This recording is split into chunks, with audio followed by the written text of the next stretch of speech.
안녕하십니까, 램필입니다. 12월 26일 두산 엔더빌리티 보도록 하겠습니다. 증시 먼저 보겠습니다. 코스피 0.4% 하락했고요. 코스닥은 0.6% 하락하면서 오늘 양증시 하락으로 마무리가 되었습니다. 자, 오늘도 초반에는 상승으로 진행이 되었지만 마지막까지 지수가 밀리면서 진행이 되었고요. 외국인 투자자는 코스피에서 200억 매수, 기관 투자자 1,800억을 매수했지만 오늘 이제 양매수 들어왔음에도 지수는 떨어졌고요.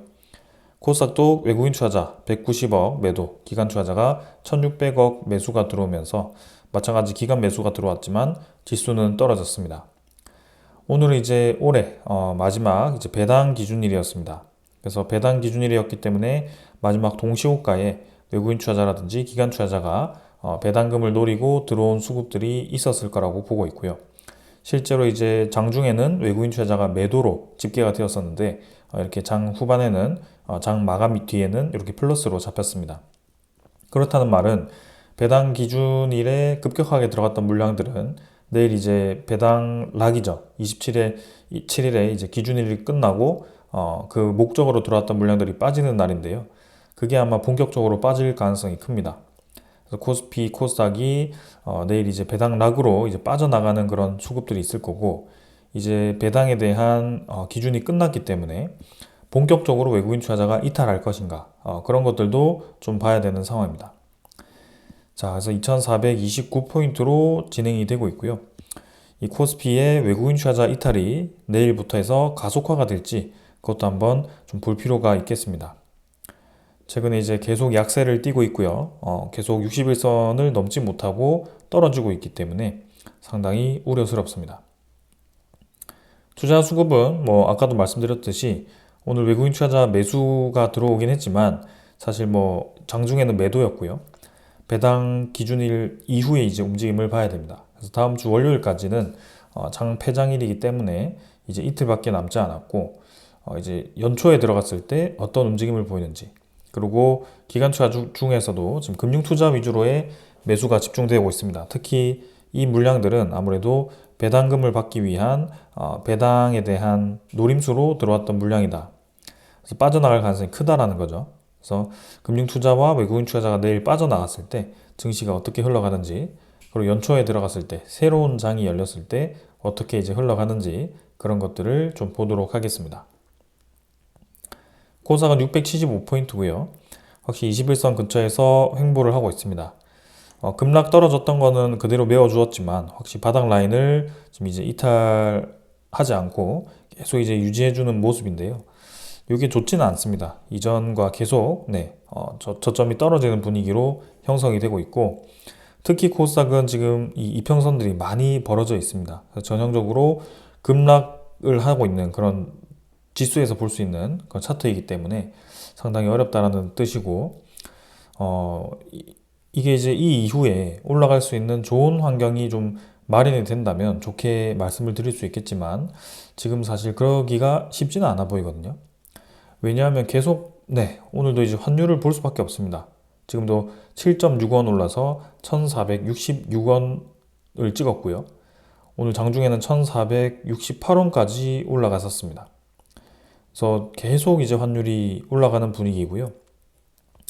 원화에 대한 가치가 하락세가 아주 가속화되고 있습니다. 전 고점을 넘고도 지금 이제 가라앉지 않고 계속 치고 나가는 분위기가 형성이 되고 있고요. 이전에 이 인플레이션에 대한 그런 이 우려로 금리를 급격하게 올릴 때, 그때 금리에 대한 상승이 아주 가팔랐는데요. 지금 이제 그 빅 사이클이 또 한 번 온 게 아닌가라는 그런 우려감도 있습니다. 그래서 그때는 이제 미국이 급격하게 금리를 올리면서 한국은행과 금리 차가 빠르게 이제 벌어지고 있는 그런 상황이었고, 계속 이제 미국이 인플레이션에 대한 지표가 높아지니까 금리를 높일 거라고 예상되어서 더 환율이 빠르게 치솟았습니다. 근데 지금은 그러면 왜 올라가느냐?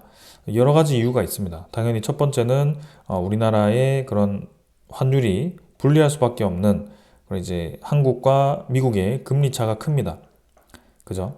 그래서 미국은 계속 고금리를 유지하고 있고 한국은 금리를 떨어뜨리는 방향으로 가고 있기 때문에 계속 이런 이 환율이 급등할 수밖에 없는 상황이고, 두 번째는 우리나라에 대한 이 정치 상황이 굉장히 불안합니다. 대통령이 비상계엄을 해버리고 환율 한번 뛰었었죠. 그 뒤에 또 한번 이제 이 안정화되었다가 다시 올라가는 분위기가 형성되었고, 지금 이제 대통령에 대한 공백으로 총리가 메워주고 있는데 그 총리 또한 지금 이제 탄핵을 당할 수도 있는 그런 상황이 되었습니다. 그래서 계속해서 지금 정치 불안감이 커지고 있는 상황이고, 안 그래도 이제 환율이 올라가고 있는 분위기에서 그런 정치적인 리스크가 더 이제 가속화시키고 있는 그런 분위기입니다. 그럼 꼭 이게 한국만의 문제는 아닙니다. 지금 이제 정치 리스크를 제외한다면 사실상 이제 모든 이 통화들이, 웬만한 통화들이 지금 다 달러 대비해서 가치가 떨어지고 있는 게 명확하고요. 그거는 뭐 미국 중심의 그런 이제 고금리 정책 때문입니다. 그래서 그게 지금 어디까지 갈지 상당히 이제 우려스럽고, 우리나라 입장에서는 그 상황에서 더 이제 가중되고 있는 그런 정치 리스크 때문에 환율이 계속 힘을 받고 있습니다. 이 위환화라든지 아니면 유로라든지 일본의 엔화라든지 이런 것들도 같이 올라가는 것을 보았을 때는 확실히 우리나라의 통화 가치가 전체적으로 좀 떨어지고 있구나라고 볼 수도 있고요. 그래서 이런 부분이 상당히 뼈아픈 그런 상황입니다. 해외 증시는 니케이는 또 오히려 올랐습니다. 1.12% 올랐고요. 다우나스닥도 계속 강하게 진행 중입니다. 상해중합은 부합 수준이었지만 최근에 이 경기 부양 정책으로 좀 올라가주는 그런 분위기였고요. 확실히 전반적으로 증시 상황이 아직은 괜찮습니다, 다들. 근데 한국에 대한 그런 이 정치 리스크로 계속 이제 이렇게 좀 어려운 그런 상황입니다. 자, 그러나 이제 재밌는 게 하나가 있는데요. 지금 이제 외환에 대한 수치를 보시면 달러와 엔에 대한 환율을 보시면 1년에 대한 기준으로 보시면은 거의 이제 전고점 부근까지 엔달러가 다시 올라왔습니다. 요게 이제 지금 1년으로 봐서 그렇지 5년 동안의 그래프로 보시면 엔달러에 대한 환율이 상당히 이제 크게 올라간 것을 볼 수가 있는데요. 157엔까지 지금 올라왔습니다. 그러니까 엔화도 마찬가지 달러 대비해서 가치가 상당히 떨어지고 있는데요. 오히려 이제 니케이 지수는 근데 반등을 하고 있고 코스피와는 완전 다른 움직임을 보이고 있습니다. 과연 그게 왜 그럴까요? 그렇게 한번 생각을 해보면 일본은 지금 금리를 올리고 있는 방향이고요. 한국은 금리를 내리고 있습니다. 그죠? 그래서 이게 차이가 있는데요. 일본은 경제가 성장을 하고 있고 경제 성장에 대한 그런 전망이 높아서 인플레이션에 대한 우려가 있어서 거기에 대해서 금리를 올리는 방향으로 진행을 하고 있습니다. 근데 한국은 지금 경기 침체가 빠르게 되고 있고요. 거기에 대해서 금리를 빠르게 내리고 싶어 합니다. 그래서 이게 지금 갈리고 있는 상황인데요. 이렇게 됨으로써 이제 우리나라가 달러에 대한 그런 상대적인 지표가 당연히 떨어질 수밖에 없고, 일본은 이렇게 환율이 올라도 이전에 8월 달에 했던 것처럼 금리를 한번 또 올리면 그대로 이게 툭 떨어집니다. 언제든지 이제 금리를 올릴 수 있는 상황이기 때문이죠. 그래서 이게 차이입니다. 그래서 한국은 지금 이제 미래를 보았을 때는 확실히 일본 대비해서 지금 이제 불리하다라고 판단이 되는 것 같고요. 경기가 쉽게 지금 살아날 수 있는 분위기가 아니기 때문에 금리를 내릴 수밖에 없다라고 시장에서 판단을 하는 것 같습니다. 그래서 환율이 계속 올라가고 있는 분위기입니다. 자, 거기에 이제 어젠가요? 한국은행이 내년 기준금리를 추가 인하하겠다라고 공식적으로 이제 발표를 한 상황이고요. 경기에 대한 하방 리스크를 고려해서 내리겠다라고 발표를 합니다. 하방 리스크를 지금 인정을 해버린 거죠. 그래서 2025년 통화신용정책 운영 방향 발표를 하면서 금리를 내리겠다, 대출 제도를 개선하겠다, 이렇게 얘기를 합니다. 자, 그래서 이제 결국에는 이 금리에 대한 인하가 기정사실화가 된 상황이죠. 그렇기 때문에 환율이 더더욱 저렇게 움직일 수밖에 없는 상황이 된 거고요.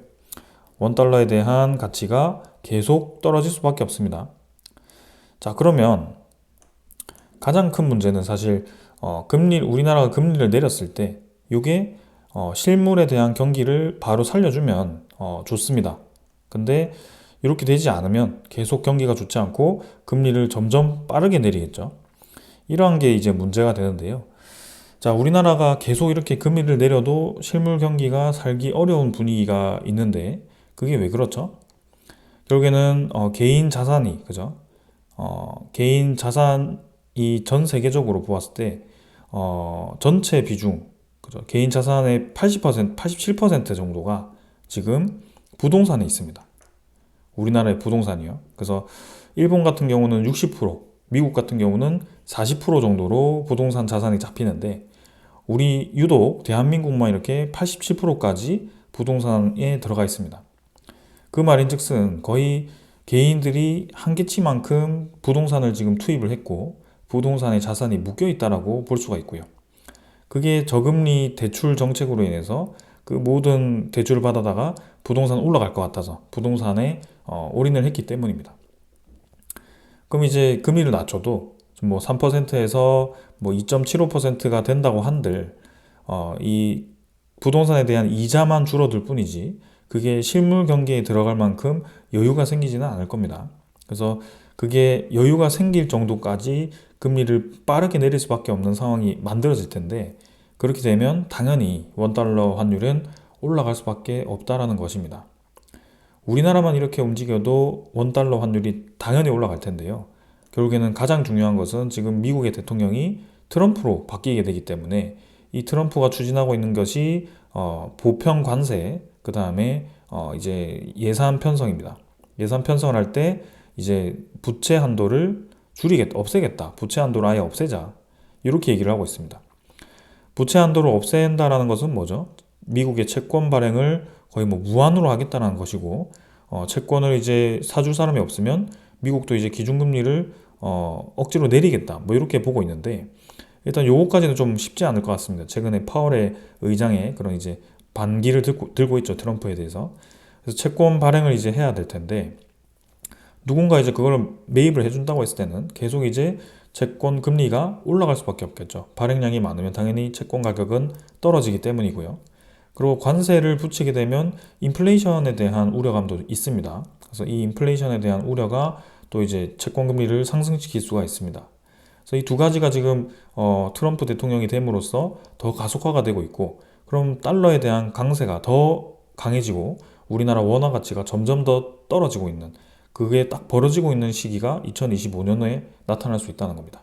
그래서 그게 지금 이렇게 나타나고 있는 거고, 우리가 정말 이제 큰 이변 없이 계속 이렇게 간다면 1,500원은 당연히 넘을 거라고 저도 보고 있고요. 우리나라가 이제 1,500원이 넘으면 이제 어떻게 되느냐. 1,500원 뭐 외환위기 때 정도라고는 알고 있는데 어떻게 되느냐가 상당히 중요한데, 일단 우리나라는 수입품, 에너지의 93%를 수입합니다. 그래서 에너지 가격이 당연히 뛸 거고요. 원유 가격, 천연가스 가격 모두 다 뛸 겁니다. 그리고 이제 뭐 이제 해외에서 들이는 그런 원자재라든지 부품들, 그다음에 장비, 반도체 장비 관련 종목들, 분야들 이런 것들이 이제 엄청나게 가격이 급등을 할 텐데요. 거기에 대해서 직접적으로 타격을 받는 기업들이 생길 거고, 원자재 가격이 오르면 당연히 건설업들이 힘들 거고, 에너지 가격이 오르면 당연히 개인들과 그 다음에 기업들이 힘들겠죠. 특히 LNG를 주 발전원으로 쓰고 있는 이 전기 가격이 올라갈 수밖에 없습니다. 그래서 여기 이제 고착화되어서 장기화가 되면 상당히 위험하다라는 것은 우리가 알고 있어야 된다라는 점이고, 여기 당장 주가를 뭐 엄청나게 끌어내린다는 아니겠지만 이게 장기화 되었을 때 충분히 주가를 끌어내릴 수 있는 그런 상황이 만들어진다는 게 상당히 우려스러운 겁니다. 자, 그래서 채권 금리를 보시면 미국 10년물 국채 금리는 4.62%입니다. 떨어지지 않고 계속 올라가고 있고요. 연중 최고치를 향해 가고 있습니다. 그래서 아까도 말씀드렸다시피 미국의 국채 금리가 올라감으로써 점점 이제 한국의 투자 매력도는 떨어질 겁니다. 네, 외국인들이 이탈이 가속화가 될 거고요. 원화 가치가 떨어진다는데 한국에 계속 자산을 둘 이유는 없습니다. 지금이라도 팔고 나가서 달러를 사놓는 게 외국인 투자자, 특히 단기 투자자들에게는 아주 큰 선택이 될 겁니다. 그게 배당 기준일 끝난 다음 내일부터 이제 움직임이 나타날 수도 있고, 네, 혹은 연말 이후에도 나타날 수도 있습니다. 그게 어떻게 어디서 나타날지 저도 정확하게 알 수 없습니다. 그러나 지금 그 투자자들을 빠져나가도록 하는 지표들이 이렇게 계속 부각이 된다는 점은 상당히 우려스럽습니다. 자, 그런 상황입니다. 그래서 선물 지표는 지금 미국 증시도 같이 좀 떨어지고 있는 분위기고요. 제가 이 전전날인가요? 네, 영상에서 미국의 금융위기도 좀 우려를 해야 된다라고 말씀을 드렸습니다. 결국에는 미국도 지금 강달러를 유지해서 성장률이 괜찮긴 하지만 여전히 고금리가 이어지고 있다는 점. 그래서 뭐 어디 정부 입장에서는 좋을 수도 있겠지만 분명히 힘든 구간이 있을 겁니다. 미국 경기 내에서도. 그래서 개인들, 특히 상업용 부동산이라든지 그런 이제 부채를 당장 해결하기 어려운 그런 계층에서부터 사고가 터지는 것이 미국발 금융위기인데요. 그게 2007년에, 2008년에 모기지론이죠. 그래서 금융위기가 터지면서 은행에 대한 자금이 묶이면서 완전히 은행이 파산해버리는, 그죠? 리만 브라더스죠. 파산해버리는 사태가 벌어진 겁니다. 뭐 그게 이제 딱 한마디로 지금 바로 일어난다 이렇게 말씀드릴 수는 없지만 결국에는 부채가 많을수록 그 확률이 높아지는 것은 사실이고요. 그 미국이 부채를 계속 발행하려고 하는 것도 사실이고요. 그게 수요가 없어졌을 때 그 중간에서 누군가가 그 자금 흐름이 막히게 되었을 경우에는 급속도로 무너질 수 있는 확률도 높아진 겁니다. 왜냐하면 부채가 부채를 만들고 지금 부채를 만들어서 부채를 갚는 상황이기 때문이죠. 정부 차원에서 그렇게 되고 있기 때문에 그걸 우리가 분명히 인지하고 지금 투자를 해야 된다. 그 원자재 가격도 지금 천연가스 가격이 3.4달러인데요. 달러 기준으로는 뭐 요 정도 수준에서 유지하고 있지만 한 달 동안에 지금 우리나라는 벌써 10% 가격이 올라갔습니다. 환율이. 그래서 같은 달러지만 이제는 원유라든지 천연가스 우리나라 수입품의 1, 2, 3위거든요. 근데 상당히 이제 부담스러워진 상황이죠. 이렇게 좀 경기 상황이 굉장히 좋지 않습니다. 제가 지금 두산 에너빌리티를 말씀드리고 있지만 이렇게 또 시장 전체를 계속 살펴가는 그런 상황이 좀 필요해 보이고요. 17분 동안 지금 말씀을 드렸지만 지금 제가 상당히 중요한 내용을 계속 말씀드리고 있습니다. 그래서 장기적인 기업 투자도 괜찮지만 기업이 성장하기 위해서는 결국엔 시장이 만들어져야 되고 그 시장이 우선이기 때문에 계속 이런 말씀을 좀 드리고 있습니다. 특히 에너지 관련 종목들은 시장이 경기 침체가 왔을 때, 시장이 축소가 되었을 때는 에너지에 대한 수요도 당연히 떨어질 수밖에 없기 때문에 그 에너지라는 것이 경기에 민감한 종목이다라는 것은 우리가 알고 있어야 됩니다. 그래서 불과 몇 달 전까지만 해도 그 상황이 이렇게까지는 벌어지지 않았는데 이게 지금 굉장히 가속화가 되고 있는 분위기가 최근에서야 좀 많이 느껴지고 있고요. 그 돌아오는 부채들도 심상치 않다는 것을 최근에 좀 깨달으면서 여러분들께 계속 알려드리고 있는 상황입니다.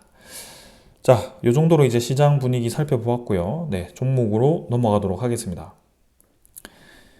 두산에너빌리티 보겠습니다. 420원 하락해서 2.3% 떨어졌고요. 17,860원으로 마무리가 되었습니다. 오늘 뭐 코스피도 장 초반에는 상승하다가 밀리면서 진행되었고요. 두산에너빌리티도 마찬가지입니다. 전반적으로 지금 증시 분위기가 굉장히 좋지 않다라는 점. 그래서 두산에너빌리티도 증시 대비해서는 사실 잘 선방하고 있다라고 저는 보고 있습니다. 한번 쭉 떨어지긴 했지만 그래도 바닥 라인 잘 형성하면서 좀 꾸준히 올라가고는 있는데 평소 같으면 이제 제가 이 21선을 뚫고 나가서 뭐 쌍바닥을 그리면서 치고 나가는 그림을 계속 설명을 드렸겠지만 지금 이제 특히 연말이고 최근에 우리나라의 환율과 정치적인 리스크 그다음에 미국에 대한 움직임을 주시해야 된다고 계속 강조드리고 있기 때문에 그게 갈피가 잡히지 않았을 때는 크게 올라가기는 저는 힘들 거라고 계속 말씀을 드리고 있습니다.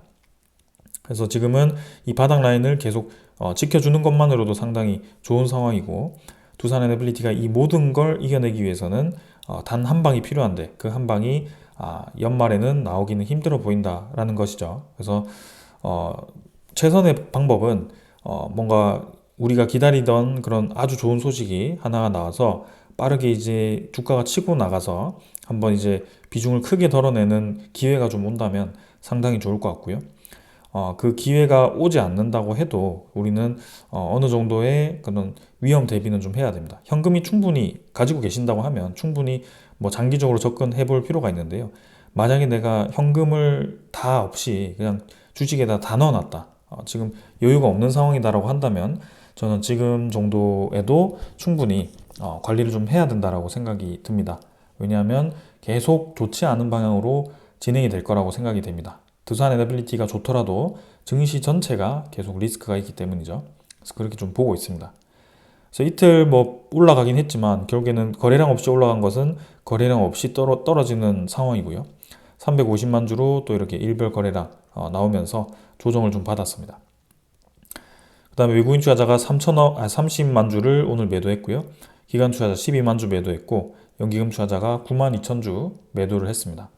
그래서 연기금 투자자가 많은 매수를 해주었는데요. 연말까지 어떤 움직임을 보이는지, 그리고 외국인 투자자가 코스피에서 계속 이제 좀 빠져나가는 분위기였는데 이 두산 에너빌리티에서는 유지를 해주는지 그런 것들을 한번 살펴보도록 하겠습니다. 그래서 두산 에너빌리티 지금 일단 17,000 후반, 18,000원 초반에서 왔다 갔다 하고 있는데요. 올 연말 특히 내일 배당락이고 이제 30일에 폐장일인데 뭐 사실 크게 움직이는 것은 기대하지 않고 있습니다. 그래서 연초에 들어갔을 때 실제 이제 어떤 움직임을 보이는지 좀 그런 것들을 살펴봐야 할 것 같습니다. 그래서 두산 에너빌리티 일단 이 정도로 한번 보고 넘어가도록 하고요. 공매도 잔고는 크게 변화 없었기 때문에 넘어가도록 하겠습니다. 바로 이제 대차 잔고로 넘어가겠습니다. 대차 잔고 보겠습니다. 두산 에너빌리티 오늘 이제 상환 상위 종목에 위치를 했고요. 체결이 32만 주, 상환이 63만 주, 그래서 31만 주 정도가 잔고가 줄었습니다. 그래서 1290만 주로 잔고가 형성이 되고 있고요. 오늘 뭐 특별하게 보였던 수급은 없었던 것 같습니다. 그래서 넘어가도 될 것 같고, 종목 상세를 보시면 추정 물량 대비해서 당일 물량이 30만 주 매도로 잡히면서 23.9% 정도로 유지하였습니다. 최근에 이 흐름들은 대차 잔고가 늘면서 대차 잔고가 줄면서, 그리고 연말에 다가오면서 그런 기계적인 매수 매도가 반복되면서 나왔던 움직임이기 때문에 사실 뭐 크게 우리가 주목할 필요는 없어 보입니다. 그냥 단순히 바닥 정도 다지면서 조금씩 이제 저점을 높여가고는 있지만 확실한 한 방이 나와야 하는 지점에서 나오지 못한다면 결국에는 증시의 흐름대로 흘러갈 수밖에 없는 그런 상황이다라는 말씀을 드립니다. 그런 것들 우리가 좀 눈여겨서 봐야 될 것 같다라는 점이고, 이 정도로 이제 전체적인 이제 기술적인 부분들 말씀드렸고요. 오늘 이제 소식들 전달드리도록 하겠습니다. 자, 그래도 이제 트럼프 2기 대응에 나선 이제 외교 당국이라는 소식이 나왔고요. 방미 셔틀 외교 투트랙 전략으로 이제 간다라고 나왔습니다. 그래서 내용을 좀 살펴보면 이제 이 혼란스러운 정치 상황 속에서도 이제 블링컨 미국 국무부 장관의 고별 방한 맞이, 그 다음에 도널드 트럼프 대통령 취임에 맞춘 조기 방미, 이렇게 이제 진행을 한다라고 하고요. 사실 블링컨 국무부 장관과는 사실 앞으로에 대한 미국 협력을 좀 얘기를 하기는 조금 애매하죠. 왜냐하면 이제는 떠나는 사람이기 때문에 중요한 것은 이제 트럼프 대통령의 취임에 맞춘 조기 방미가 되지 않을까 싶습니다. 그래서 예의를 갖추고 이제 다음 트럼프에 대한 접촉을 이제 하려고 하는 것 같고요.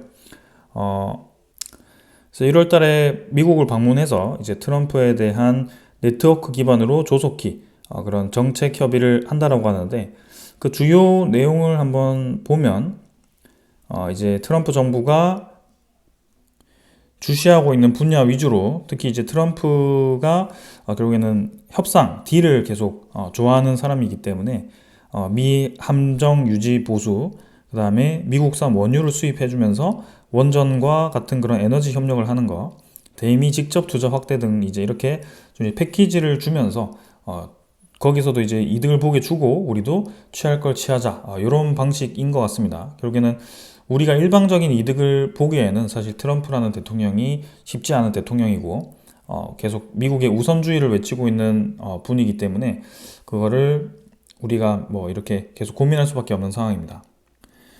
그러면 이제 저 내용이 나오면서 최근에 이제 미국의 그런 조선에 대한 유지 보수를 한다라는 소식이 트럼프가 또 강조를 했었기 때문에 최근에 우리나라 조선주들이 좀 강하게 올라가는 모습이고요. HD 현대중공업이라든지 뭐 하나오션이라든지 이런 종목들이 올라가는 것을 보았습니다. 그래서 증시에 대한 리스크가 있더라도 결국에는 그런 이제 강한 성장 동력, 그 다음에 강한 상승 동력이 있다면 그것을 이겨내고 올라갈 수 있다는 것을 최근에 좀 보여주는 것 같고요. 그 최근에 이제 두산 에너빌리티가 포함된 이 종목들에 대한 강한 시그널을 주기 위해서는 결국에는 트럼프가 웨스팅하우스 합의에 대한 언급을 한번 해야 됩니다. 합의를 이제 조속히 진행하고 우리나라와의 수출 합의를 한다. 그리고 조선에 대한 그런 이 협력처럼 원전에 대한 제조에 대한 협력을, 그죠? 원전 제조에 대한 협력을 우리와 하겠다라고 또 한번 언급을 해주면 확실히 좀 많이 올라가지 않을까라는 생각입니다. 그래서 그 트럼프가 쉽게 그 얘기를 할지 아니면은 좀 이제 시간이 밀리면서 계속 이제 우리나라를 압박해서 웨스팅하우스가 유리하도록 만들어줄지 그거는 우리가 알 수는 없습니다. 결국엔 12월에 우리가 협상을 시도했고 막바지까지 갔었는데 그게 지금 굉장히 조용한 상황이거든요. 어디까지 갔는지 저도 정확하게는 알 수 없고요. 웨스팅하우스와의 그런 이 득실을 따지고 있는 그런 상황에서 결국에는 서로의 이 역할을 좀 정해갔지 않을까라는 생각이었습니다. 근데 그게 지금 조용한 상황이고 이제 트럼프 대통령 취임식과 함께 트럼프 대통령이 결국에는 원전에 대해서도 관심을 가질 텐데 저의 생각은 어차피 이제 결국에는 중국과 러시아를 견제를 하려고 할 겁니다. 미국이. 그래서 우방국에 대한 제조 기술을 계속 이렇게 관심을 두고 있는데 특히 중국의 해군 함정에 대한 증설, 그죠? 해군 함정에 대한 수량이 빠르게 늘어나는 점을 들어서 이 조선을 우리나라에 러브콜을 한 겁니다. 이게 사실 중국을 견제하기 위함이거든요. 그래서 그것과 마찬가지로 이 원전 산업도 사실 웨스팅하우스가 제조 기술이 그렇게 뛰어나지도 않고요. 뭐 캐나다라든지 이런 다국적 이 컨소시엄에다가 조금씩 이제 기자재를 주기는 하지만 결국에는 한국처럼 아주 많은 양을 만들 수 있거나 많은 양을 납품했거나 그렇게 건설해 본 경험이 있는 국가가 많지는 않습니다. 그래서 트럼프에서도 이 원전 에너지에 대한 관심도가 분명히 있을 거라고 저는 생각이 들고요. 그 언급이 한 번만 나온다면 정말 이제 우리 모두가 해피한 상황이 나올 텐데 그게 가장 지금 중요한 상황이 아닐까 싶습니다. 그래서 미국 원전 시장이 수요가 폭발할 거다. 10년간 SMR 포함해서 100개가 건설될 수 있다라고 이제 켈리 트라이스라는 홀텍 사장이 얘기를 했고요. 결국에는 뭐 우리가 계속 보던 AI용 데이터 센터 수요 급증, 중국, 영국, 프랑스도 10개 이상 건설 계획, 설치 간편하고 안전한 SMR이 유리하다. 뭐 이렇게 이제 얘기가 나오고 있습니다.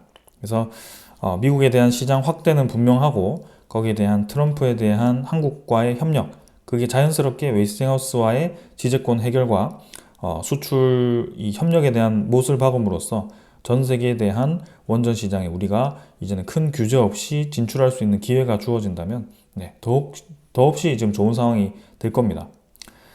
분명히 이제 여기에 대한 리스크도 있습니다.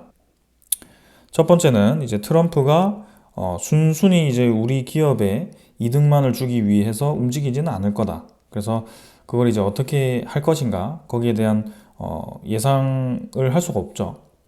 그래서 미국에 대한 우선주의이기 때문에 웨스팅하우스의 힘을 실어주기 위한 노력도 들어갈 수도 있습니다. 그래서 어떤 식으로 이제 합의가 되는지 우리가 그걸 봐야 되고요. 두 번째는 이제 미국 원전 시장 수요가 폭발한다라는 전제가 AI라든지 그런 산업에 대한 성장이 급속도로 이루어지면서 전력에 대한 수요가 급증한다라는 그 전제가 들어가 있죠. 근데 혹여라도 이제 경기 침체가 발생하기 시작한다면 이 AI라든지 산업에 대한 전력 수요가 급격하게 줄어들 거라고 시장에서는 판단할 겁니다. 그래서 이 시기가 오기 전에 이제 이런 것들이 합의가 되는 것이 가장 중요한 거고요. 결국에는 미국에 대한 고금리가 계속 지속이 되면 될수록 저런 이 위기, 그죠? 아까 말씀드린 금융 위기라든지 그런 부채에 대한 상환 위기로 인해서 디폴트가 발생할 수 있는 그런 가능성이 커지는 것이기 때문에 이 모든 게 지금 상대적인 겁니다. 그래서 조금 우리가 시장에 대한 리스크도 생각을 하면서 진행을 해야 되는 상황이기 때문에 계속 이 두 개를 양면성을 좀 말씀드리는 거고요. 분명히 두 개만 본다면 저는 아주 좋을 거라고 보고 있습니다. 그러나 트럼프라는 이 변칙성과 그 다음에 시장에 대한 침체 리스크는 분명히 있기 때문에 그것 또한 우리가 생각하면서 진행해보자 라는 점입니다. 자, 그 다음은 결국에는 베트남도 첫 원전 프로젝트 폐기 8년 만에 이제 원전을 건설하기 위한 목표를 세웁니다. 그래서 베트남도 이제 고성장 국가거든요. 우리나라처럼 뭐 2%, 뭐 1% 후반대 이렇게 성장하는 국가가 아니라 옛날에 이제 우리나라가 고성장을 했던 것처럼 베트남도 상당히 빠르게 성장을 하고 있습니다. 그래서 2025년에서 2030년까지 베트남 상공부에 의하면 베트남 경제 성장률이 6.5에서 7% 정도이기 때문에 상당히 이제 전력 수요가 급격하게 늘어날 텐데 그게 경제 성장률을 넘어서는 10에서 13%라고 예상을 하고 있습니다. 그래서 베트남 정부에서도 이제 전력난이 예상되기 때문에 단순히 이제 해상풍력이라든지 태양광만으로는 이 모든 걸 커버하기 힘들다고 판단되어서 이제 원자력 발전에 다시 주목을 하기 시작한 거고요. 분명히 에너지에 대한 특성 때문이라도 재생에너지에 대한 100%를 활용하기는 사실 쉽지는 않습니다. 그래서 그 어느 것이든 이제 석탄이라든지 LNG라든지 혹은 뭐 원자력 에너지라든지 그 세 개 중에 하나는 분명히 이 국가에서 선택을 할 수밖에 없다. 왜냐하면 기후의 영향을 받지 않고 24시간 동안 안정적으로 에너지 공급이 가능한 이 특성을 가진 에너지는 그 세 개밖에 없습니다. 지금은. 그래서 이 기후의 영향을 받는다는 게 상당히 이제 리스크가 있는 거고 태양광으로 아무리 이 전력을 100% 공급을 한다고 한들 그게 24시간 동안은 절대 가능하지 않다라는 점, 그리고 계절별로 이 차이가 크다라는 점. 그래서 그런 리스크 때문에 이제 안정성에 굉장히 취약한 상황이고, 그리고 이 재생에너지라든지 그런 이 해상풍력 이런 것들을 깔더라도 그 부가적인 이 전력망이라든지 ESS라는 그런 에너지 저장 장치라든지 이러한 것들이 또 지어졌을 때는 그 비용 또한 만만치 않다. 그래서 결국에는 이제 경제성을 따졌을 때는 안정적인 안정성과 그다음에 경제성 두 개를 생각해서 갈 수밖에 없고 전 세계가 다시 한번 원전 에너지에 관심을 가지는 이유 중에 하나입니다. 그래서 결론은 이제 산업용 전기는 당연히 고질이어야 되죠. 그죠? 높은 질을 가져야 되기 때문에 원전 에너지 같은 이런 안정적인 에너지로 사용하는 거고, 민간 에너지 같은 경우는 가끔 이제 뭐 조금 리스크가 있더라도 괜찮겠죠. 그래서 우리가 뭐 잠깐 이제 전기가 한 5분 나간다고 하더라도 치명적인 영향을 주진 않습니다. 그래서 산업, 특히 기업들이 이제 전기가 끊어졌을 때 생산하던 이 물품들이 다 망가지기 때문에 문제가 생기는 거지, 민간은 괜찮기 때문에 그거는 이제 재생에너지로 충당이 가능할 것 같습니다. 이런 운용을 한다면 제가 얘기하는 것은 에너지 전체에서 차지하는 비중이 따로따로 있다. 본인들이 최적기로 사용될 수 있는 그런 분야가 있기 때문에 무조건 원전 에너지를 없애야 된다? 이거는 말도 안 되는 그런 상황이다. 그래서 적절한 비중을 유지하는 게 중요하고, 그게 지금 전 세계적으로 다시 나타나고 있더라. 11차 전력 수급 개본 계획이 아직 통과되지 못하고 있는 상황이고, 그게 언제까지 이어질지도 국내 시장에 대한 리스크가 상당히 있기 때문에 두산 에너빌리티의 주가도 조금 이제 가로막히고 있는 상황입니다. 지금 평택 쪽에는 이제 삼성전자라든지 그런 이제 저기 용인 쪽 SK 하이닉스 같은 그런 큰 반도체 기업들이 우리나라 내부에 큰 투자를 하게 되죠. 그래서 용인 이 산업 단지에 반도체 공장을 많이 지을 텐데요. 거기에 중요한 것은 이제 아까 말씀드린 안정적인 에너지 공급이 필요합니다. 그래서 원전 3기급 전력을 이제 공급하겠다라는 것인데, 그렇다고 원전을 짓는 게 아니라 LNG를 이제 통해서 안정적인 공급을 하겠다는 겁니다. 당진 쪽에 큰 LNG 단지가 있고 거기에 또 두산 에너빌리티가 큰 수주를 했었고요. 우리나라 내부에서도 그런 안정적인 에너지 비중이 필요하다. 근데 LNG 비중이 또 너무 높아졌을 때는 아까 우리 영상 초반에서 보았듯이 천연가스에 대한 가격 급등과 그다음에 우리나라 환율이 올라감으로써 천연가스의 수입 비용이 엄청나게 급등을 할 텐데, 그게 바로 이제 우리나라 이 에너지 가격을 급등시킬 수 있다. 그게 이제 지난 정부에서 나타났던 우리나라 전기료에 타격을 주었던 그런 상황이기 때문에 우리가 에너지를 다각화해야 되는 이유가 분명히 있다는 것을 생각을 해야 됩니다. 자, 그 다음은 이 두산 에너빌리티가 항공 엔진 개발을 한다라고 저번에 소식이 나왔었는데 국가 첨단 전략 기술로 이 항공 엔진이 선정이 됨으로써 두산 에너빌리티가 이제 이 R&D 비용을 지원받을 수 있는 좋은 환경이 마련됐다는 그런 소식입니다. 그래서 지금 R&D에 대한 비용이 두산 에너빌리티가 조금 부족할 수 있습니다. 왜냐하면 해상 풍력도 있고 가스터빈도 있고 수소 가스터빈도 있고 SMR도 있고 좀 대형 원전도 시장이 커지고 있고 그다음에 이런 항공 엔진이라든지 혹은 뭐 3D 프린팅 그다음에 리사이클링 솔루션 있죠. 2차 전지를 다시 폐 전지를 살리는 거기서 탄산 리튬을 회수하는 그 기술도 있기 때문에 사실 신사업이라고 하는 돈이 좀 많이 들어가는 사업들이 꽤 많습니다. 두산 에너빌리티가.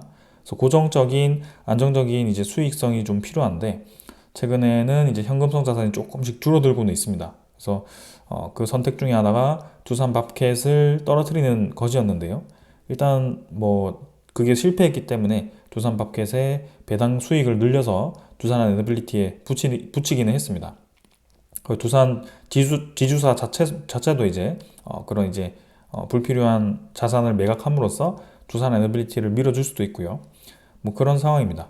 그 상황 속에 이제 이렇게 국가의 지원을 받는다는 것은 그래도 다행인 것 같고 두산 에너빌리티가 조금 이제 신사업에 대해서 빠르게 이제 좋은 소식이 들려와야 할 때가 아닌가 싶습니다.